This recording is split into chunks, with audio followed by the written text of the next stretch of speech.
Guys, I want to do a quick little video here of an extraordinarily common question we get or concern.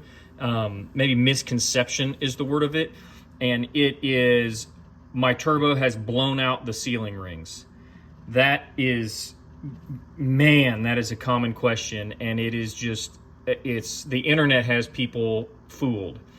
A sealing ring is a metal ring, like a piston ring, and it's got a little gap in it. There's a ring gap there that you can squish in. It rides on a turbine wheel right here, so that is a little groove that it's in. You see that moves around right now, okay? But how this installs in a turbocharger is you have a ring land right there, if you will, and that sealing ring does nothing more than sit in that ring land. So when you snap this turbo together, see if I can get this dude in there. Okay, so when you assemble that, I don't know if it'll focus, but you can see that the ring gap is very, very little now. Okay, and that is how that sealing ring stays in that turbo. It does not rotate, it does not move, it stays right there. So how do you blow out an oil seal, an oil ring? You don't. You have a mating surface around the outside on the bearing housing. You have a sealing ring that seals on the outside of it. It is a circle and a circle. The only way that that quote-unquote blows out is extreme damage, right? So if you turn the bearing housing into an oval and you have a circular sealing ring, you have a problem. But to turn the bearing housing into an oval means that you wore the journal bearing out where there's a lot of clearance and everything's going like this.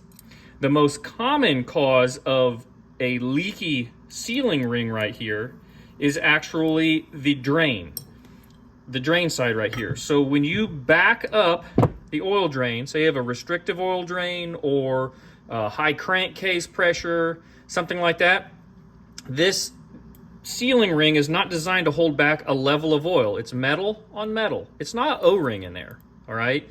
So when the oil level creeps up because you have a bad drain, a restrictive drain, and you get to the oil level right here, what's going to happen?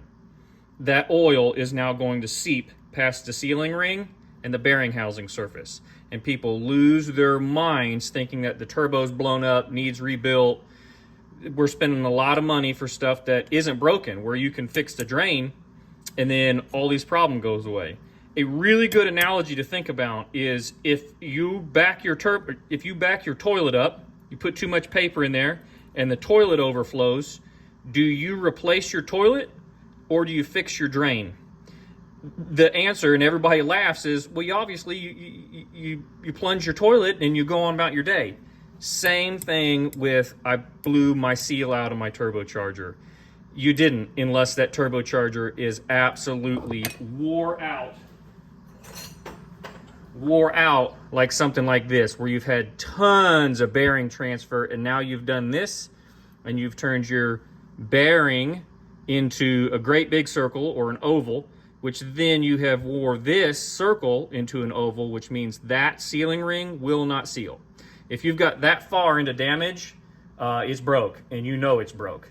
If you're just leaking oil into the intercooler or out the exhaust, you see a drip at an exhaust clamp or something, chances are very, very high that you have an oil drain related issue or a crankcase pressure issue that is making that oil drain back up. Do the kind of the glurb glurb. Think about it as your toilet. It's draining, but it drains slow. And as you keep driving it, more and more oil backs up and you get to here and you're no longer going to be able to hold that back. That seal's a wiper, not an O-ring. So just keep that in mind, guys. We hear that question about every day. It's all over the internet. It's all over the forums. I've blown the seals out of my turbo. No, you haven't. You most likely have an oil drain issue, because if you blow the seals out of your turbo, you know you did it. It's a bad day.